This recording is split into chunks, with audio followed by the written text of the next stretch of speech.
Sir corona तो कोई महामारी तो है नहीं, ये साजिश है, एक इंटरनेशनल साजिश है। तो मुझे लगता है कि ये तो इसके पीछे तो पूरा एक जो फार्मा नेक्सस है वो पीछे लगा हुआ है, आई थिंक। अगर ऐसा होता तो पहली बार हम लोगों की हिस्ट्री में इतने लोग एक साथ कैसे मर जाते और हर जगह हर देश में। मैं ये ज़रूर कहता हूँ कि ये ओवर हाइप ज़रूर की गई डर को और लोग बहुत ज़्यादा डर गए, बट कोरोना है ये सच है, कोरोना वायरस है ये भी सच है। कोरोना पहली बार नहीं हुआ, कोरोना वायरस से पहले भी लोगों को इन्फेक्शन होता था, वायरल इन्फेक्शन होते थे, पर पहली बार ज़िंदगी में कोरोना थोड़ा सा ज़्यादा म्यूटेट हो गया। उसको लोगों ने किया, साइंटिस्ट ने किया उसके साथ छेड़छाड़, या भगवान ने उसको छेड़छाड़ कर दी, मैं नहीं जानता। इतना ज़रूर जानता हूँ कि कोरोना है और इन्फेक्ट कर रहा है और इन्फेक्शन बढ़ेगा कुछ टाइम तक, और ये सच है। क्या फार्मा इंडस्ट्री वैक्सीन बेचेगी तो कमाएगी नहीं? बिल्कुल कमाएगी। और इतने करोड़ लोगों को अगर पैसा मिलेंगे, अगर वो लोग पैसा खर्च करेंगे 250 रुपये पर वैक्सीन, तो फार्मा इंडस्ट्री अमीर हो जाएगी। मैं इस एंगल से मना नहीं करता, बट क्या आप लोगों के बच्चों को वैक्सीन नहीं लगी? क्या आपने टीबी पोलियो के ड्रॉप्स सरकार ने पहले नहीं चलाए और नहीं दिए? क्या वैक्सीन ने आज तक आपने कभी किसी से सवाल पूछा था कि कोरोना, या छोड़ दो उससे पहले, पोलियो की वैक्सीन किस कंपनी की बनी है, कहाँ पे बनी है, उसके रिजल्ट्स कहाँ हैं और क्या हैं, सेकंड फेज़ के रिजल्ट क्यों नहीं आए? इतनी बड़ी महामारी में जब इतने लाखों लोग मर रहे थे, तो दिन रात इकट्ठा होकर के साइंटिस्ट ने मिला करके एक वैक्सीन बनवाई, जो कि उन सब स्टेप्स को क्रॉस करी जो स्टेप आज तक की हमारी इंफॉर्मेशन के हिसाब से जो वैक्सीन्स करती थी। क्यों इतनी जल्दी वैक्सीन बना दी? क्योंकि ज़रूरत बहुत बड़ी थी, बहुत सारे लोग मर रहे थे, इतना सारा सरकार का पैसा लगा हुआ था, इतना सारा सरकार का मन था कि इसको जल्दी से जल्दी ख़त्म करना है। आज वैक्सीन आने के बाद ये सब सवाल क्यों? अगर ऐसा होता तो डॉक्टर्स वैक्सीन क्यों लगाते, मैं वैक्सीन क्यों लगवाता? मेरा फेथ ये है कि वैक्सीन आपके इन्फेक्शन को कम करेगी और आने वाली वेव्स में हमको बचाएगी। सर आपको नहीं लगता कि कोरोना एक केवल साजिश भर है और केवल एक फार्मा इंडस्ट्री का क्रिएट किया हुआ प्रोपेगेंडा है? अगर फार्मा इंडस्ट्री का क्रिएट किया हुआ प्रोपेगेंडा होता तो इतने सारे लोग पूरे देश में, पूरी दुनिया में मर क्यों रहे हैं फिर? एक्चुअली कोरोना एक चेंज किया हुआ वायरस है जो कि हर 100 साल पे चेंज होता है। 100 साल के पहले भी एक ऐसी महामारी आई थी जिस टाइम पे एक मेजर शिफ्ट हो गया था एंटीजन में। आज की तारीख पे भी मेडिकल नॉलेज में इतनी ताकत नहीं है कि एक वायरस क्रिएट किया जाए। हाँ, वायरस को बदलने की ताकत हमारे में अभी भी है। डिफरेंट लेवल पे रिसर्च चलती रहती है, चाइना में, अमेरिका में, कि हम कैसे बायोलॉजिकल वारफेयर करें, मतलब वायरस से लड़ें। बंदूक की जगह वायरस से लड़ाई शुरू हो गई थी। इसके चलते इन्होंने स्मॉल पॉक्स या डिफरेंट टाइप के वायरसेस को रखना शुरू किया। ये नेचर ने म्यूटेट कर दिया कोरोना वायरस को कि आदमी ने म्यूटेट कर दिया, ये तो नहीं पता, पर ये वायरस लोगों को इन्फेक्ट कर रहा है, ये मुझे पक्का पता है। तो मतलब लगता है कि ये तो पैसे कमाने के लिए ये तो हो सकता है सर कि क्या क्रिएट किया गया, वो लोग कह भी रहे हैं कि 2017 में बता देते हैं कि अभी जो है इस टाइप की कुछ बीमारी आने वाली है। तो कुछ लोग कुछ ना कुछ तो बोलते ही रहते हैं और बाद में हम पास्ट में जाके देखते हैं कि इन बड़े लोगों ने ये बात करी थी और अब ये सच हो गया। मैं फ्यूचर को प्रिडिक्ट करने वाले लोगों को नहीं मानता, मुझे एविडेंस चाहिए हर बात कहने के लिए। क्या ये फार्मा इंडस्ट्री इसमें कमा रही है? बिल्कुल हाँ, कमा रही है। लोग खर्च कर रहे हैं तो किसी की पॉकेट में तो जा ही रहा होगा। तो मैं ये ज़रूर मानता हूँ कि फार्मा इंडस्ट्री का फ़ायदा हो रहा है, पर क्यों गवर्नमेंट रिस्ट्रिक्ट नहीं करती कि आप इतना ही कमा सकते हो? ये महामारी है और हम इन सब दवाइयों को इससे ज़्यादा पे नहीं बेचने देंगे। अगर आप ये रिस्ट्रिक्ट कर लो तो फार्मा इंडस्ट्री नहीं कमाएगी। जब तक महामारी रहती है तब तक गवर्नमेंट के पास पूरी पावर्स हैं, तो क्यों बाकी सारे देश इसके ऊपर काम नहीं कर रहे? तो सर जो वैक्सीन बनाई है और वैक्सीन के तो परिणाम भी सामने आ गए हैं कि इंडिया के अंदर 72 के आसपास मरे हैं और उसमें कोविशील्ड के लगभग 71 के आसपास, 71 के आसपास तो सुब्रमण्यम स्वामी की आंकड़े हैं। तो मतलब मारने के लिए बनी एक तरीके से, फिर ये कहा जाए सर इस वक्त 100 करोड़ लोगों में से अगर एक पाँचवा हिस्सा 20 करोड़ लोगों को वैक्सीन लगी और अगर 70 लोग मरे तो उसका परसेंटेज निकालिए आप। एक दिन में इंडिया में कम से कम हज़ारों लोग एक्सीडेंट से, टीबी से, हार्ट अटैक से, निमोनिया से मरा करते थे। उनके आंकड़े किधर हैं आज? हर आदमी जो मर रहा है वो कोरोना के नाम से क्यों मार दिया जा रहा है? एक्सीडेंट हो जाए हॉस्पिटल में एडमिट करते हैं, कहते हैं कोरोना है। हर चीज़ में कोरोना को क्यों डाला जा रहा है? लोग नॉर्मल बीमारियों से भी तो मरा करते थे ना, पहले हार्ट अटैक से भी मरा करते थे। तो ये हर चीज़ को कोरोना में क्यों डाला जा रहा है, मेरा ये सवाल है आपसे। लेकिन सर ये हम नहीं कह रहे हैं ना कि जो डॉक्टर्स कर रहे हैं या फिर डॉक्टर्स की जो लॉबी है उनको भी शायद इसमें कहीं कहीं रोल होगी।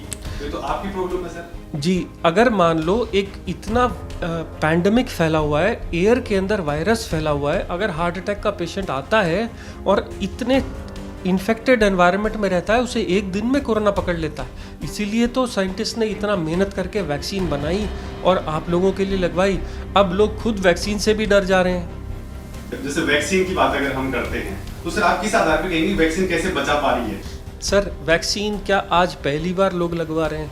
एक साल के बच्चों को आपने सारी ज़िंदगी अपने सब बच्चों को वैक्सीन लगवाई थी, टीबी की, पोलियो की, टेटनस की। वो कैसे काम करती थी? यही नॉलेज से इन लोगों ने कोरोना की वैक्सीन बनाई है। क्या हमने उसमें कुछ मैनिपुलेट कर दिया या साइंटिस्ट ने कुछ मैनिपुलेट कर दिया? नहीं कर दिया। पर फिर ये लोग मर जा रहे हैं वैक्सीन के बाद, या हमको कोरोना हो जा रहा है वैक्सीन के बाद, ये सवाल आ रहे हैं। साहब अगर आपको वैक्सीन लगी है तो वैक्सीन कैसे बनाई जाती है मैं 2 मिनट में आपको बताना चाहता हूँ। मान लीजिए मैं टेस्ट सब्जेक्ट हूँ वैक्सीन का, मुझे सबसे पहले वैक्सीन बना के लगाई जाएगी। उसके बाद मेरी बॉडी 1.5 महीना लेगी अपने अंदर प्रतिरोधक क्षमता, मतलब कोरोना से लड़ने की ताकत। अगर मुझे 15 दिन के अंदर ही अगर कोरोना हो जाए कहीं से बाहर से, तो वैक्सीन मुझे प्रोटेक्ट नहीं कर सकती। आप कहते हो वैक्सीन लगाने के बाद कोरोना हो गया, मैं कहता हूँ आप जिस लाइन में लगे थे उसमें आगे या पीछे या रास्ते में आपको कोरोना हो जाए तो आपको वैक्सीन 1.5 महीने तक प्रोटेक्ट नहीं कर सकती। और टेस्ट किया कैसे गया? 10 सब्जेक्ट्स को बिठाया गया और उन सबको कोरोना दिया गया वैक्सीन लगाने के बाद। उनमें से 8 लोगों को कोरोना नहीं हुआ, और जिन 2 लोगों को कोरोना हुआ वो लोग मरे नहीं, माइल्ड इन्फेक्शन होकर बंद हो गया। तो कोरोना की वैक्सीन का तो मकसद ही है कि लोगों को बचाना, इससे डरने की कोई चीज़ है ही नहीं। देखिए सर, बहुत सारे लोग कह रहे हैं कि जो मेन स्ट्रीम मेडिकल फील्ड है उसमें इसका बचाव नहीं है, लेकिन जो अदर अल्टरनेटिव्स हैं जिसमें योगा भी है, जिसमें आयुर्वेदा है, जिसके अंदर यूनानी है, वहाँ पे लोग बहुत सारे दावे कर रहे हैं। तो उसके बारे में आप क्या कहेंगे? क्योंकि मोस्टली आप लोग तो इनकार ही करते हैं इनके बारे में। जी, मैं किसी और फील्ड के बारे में इसलिए नहीं बोलना चाहता कि मैं नेगेटिव बोलने के लिए जाना नहीं चाहता। मैं क्यों ऐसी फील्ड के बारे में बोलूं जिसकी नॉलेज मुझे नहीं है। मैं इतनी बात तो आपको ज़रूर कहना चाहता हूं कि हमारी फील्ड में अगर एक गोली बनाई जाती है तो 100 टेस्टों और 100 मानकों से गुजरती है। आयुर्वेदा और बाकी जितने भी फील्ड्स हैं वो अपने आप में बहुत समृद्ध हैं, पर क्या उनका कोई रिकॉर्ड है? क्या उनके फेजेस टेस्ट होते हैं? क्या उनमें ह्यूमन सब्जेक्ट्स के ऊपर टेस्ट किया जाता है? सिर्फ एक आदमी आता है और एक लहसुन की गड्डी लेकर के बोलता है साहब इसको खा लो, इससे कोरोना नहीं होगा। तो उससे सवाल क्यों नहीं पूछा जाता कि आपने कितने लोगों को खिलाई और कितने लोगों को कोरोना दे के देखा कि इसको हुआ कि नहीं? सिर्फ कि एक लहसुन की गड्डी से कोरोना होना बंद हो गया, ये एक स्टेटमेंट बोल देना इनफ नहीं है, ये मिसगाइडिंग है। मैं कोई भी गोली निकाल के बोल दूं साहब ये गोली खा लो कोरोना नहीं होगा, या विटामिन सी की गोली खा लो कोरोना नहीं होगा, ये हमारी फील्ड में अलाउड नहीं है। हमारी फील्ड में आप कोई भी स्टेटमेंट देते हो तो उसकी रिजिड टेस्टिंग होती है, वो 3 टेस्ट के थ्रू गुजरता है। पहला टेस्ट एनिमल्स पे होता है, दूसरा टेस्ट ह्यूमन सब्जेक्ट्स पे होता है, तीसरा टेस्ट पोस्ट मार्केटिंग सर्वेलेंस में होता है। अगर मार्केट के अंदर आने के बाद अगर दवाई ने कोई साइड इफेक्ट शो किया तो सारी की सारी मेडिसिन रोल आउट हो जाती है। इसके पीछे इतना बड़ा सिस्टम लगा हुआ है, इसीलिए हमारी मेडिसिन ज़्यादा इफेक्टिव है। और अगर हम कुछ बोलते हैं तो उसके पीछे कुछ ना कुछ ग्राउंड होता है। हम ऐसे नहीं बोल देते कि आप ये खा लो और ठीक हो जाएगा। अच्छा सर, ये बताइए कि पहले वाला कोरोना था, अब उसकी सेकेंड वेव बोली जा रही है, तो बीच में ऐसा क्या परिवर्तन उस कोरोना के अंदर आ गया कि उसको अब डबल म्यूटेंट कोरोना बोला जा रहा है भारत के अंदर? और वो किस तरीके से बदलाव उसके अंदर आए हैं, वो कहाँ से आया है, इसके बारे में कुछ बताएंगे? सर देखिए, कोरोना एक वायरस है। अब अगर मैं ह्यूमंस को भूल जाऊं, अगर आप ये देखिए, कोरोना एक बॉडी में कई करोड़ कॉपीज़ बनाता है। हर बार जब भी मल्टीप्लाई करता है तो लॉ ये है कि सारे एक जैसे मल्टीप्लाई होके नहीं बनते। कुछ वायरस इस तरह के बनते हैं, कुछ थोड़े से म्यूटेट हो जाते हैं, कुछ थोड़े से इस तरह के बनते हैं। उसमें से नेचुरल सिलेक्शन से वो वायरस जो सरवाइव करने के केपेबल हो या जो ट्रांसमिट आराम से हो सके, वो वाला वायरस दूसरे आदमी में चला जाता है। इस तरह से वायरस भी अपने आप को बेहतर करता जाता है हर बार जब मल्टीप्लाई करता है। क्योंकि वायरस करोड़ों कॉपी के हिसाब से मल्टीप्लाई कर रहा है और उसका धर्म सिर्फ एक है कि उसे सरवाइव करना है वायरस को। तो वायरस की मल्टीप्लिकेशन से थोड़ी मोटी थोड़ी चेंजेस आने की वजह से म्यूटेशन हो रहा है, पर सेकेंड वेव कोरोना वायरस की म्यूटेशन से नहीं आई। क्योंकि सेकेंड वेव इसलिए आई है कि मान लीजिए सोसाइटी की ये परत है और कोरोना जब स्टार्टिंग की लेयर को इन्फेक्ट किया, हम लोगों ने लॉकडाउन कर दिया, हम लोगों ने मास्क का पालन किया, हम लोगों ने हाथ धोए, तो हमने नीचे जाने ही नहीं दिया, पूरी सोसाइटी में पेनिट्रेट ही नहीं करने दिया कोरोना को। और आज आप देखिए जब फर्स्ट वेव चली गई तो हम सब अपनी ज़िंदगी में वापस लौट गए। मैं इसको गलती नहीं मानता, बट क्या हुआ, जैसे ही हमने सावधानी हटाई कोरोना को चांस मिल गया। हम लोगों ने मार्केट खोल दिए, हम लोगों ने हॉल्स खोल दिए, हम लोगों ने बियर की दुकानें खोल दी। इस कलेक्शन होने की वजह से कोरोना को चांस मिल गया और सेकेंड वेव आ गई। क्योंकि अगर कुछ चेंज होता तो वायरस के स्पाइक प्रोटीन पर चेंज होता, वो चेंज अभी भी नहीं आया, इसीलिए वैक्सीन हर तरह के वायरस में काम कर रही है। हाँ, वायरस थोड़ा पहले से ज़्यादा ईजिली ट्रांसमिट हो रहा है, पहले मुश्किल से ट्रांसमिट होता था, अब आराम से ट्रांसमिट हो जा रहा है, पर वो नेचुरल सिलेक्शन है, वो गॉड का दिया गिफ्ट है। और इसलिए क्योंकि वो मल्टीप्लाई की कॉपीज़ उसके अंदर बहुत ज़्यादा है। समय के साथ साथ हम भी अडेप्ट हो जाएंगे। अगर मान लो टाइम बीतता गया और हमने इसका कुछ भी कारण नहीं निकाला, तरीका नहीं निकाला जीतने का, तो भगवान खुद इसका रास्ता निकालेगा। हमारी बॉडीज़ कुछ ऐसी म्यूटेट हो जाएंगी कि कुछ ह्यूमंस ऐसे हो जाएंगे जिनको कोरोना कभी छू ही नहीं पाएगा, और फिर हम लोग आगे, ह्यूमैनिटी ऐसे आगे चली जाएगी। तो कौन जीतता है? साइंटिस्ट जीतते हैं कि हम उसको भगवान के ऊपर छोड़ देते हैं, यह आपकी मर्जी है। अभी आपने बताया कि जो वैक्सीन है, इंसान की बॉडी किस तरीके से जो कोरोना है उसके अंदर एंटर होता है, उसका क्या मैकेनिज्म? नए वाले में सिर्फ एक चीज़ आई है कि नए वाला ट्रांसमिट फास्ट हो जाता है। पहले उसको ट्रांसमिट होने में टाइम लगता था, कुछ लेवल ऑफ कोरोना वायरस का लोड होना चाहिए कि मेरे अंदर आए, जब मेरे अंदर मल्टीप्लाई कर सकता था। अब छोटे डोज से भी वो फटाफट एक दूसरे के अंदर ट्रांसमिट होता जा रहा है। जैसे ही कोरोना हमारे मुंह से या नाक से हमारी बॉडी में एंटर करता है तो हमारे अंदर टी सेल्स रहते हैं, टी सेल्स।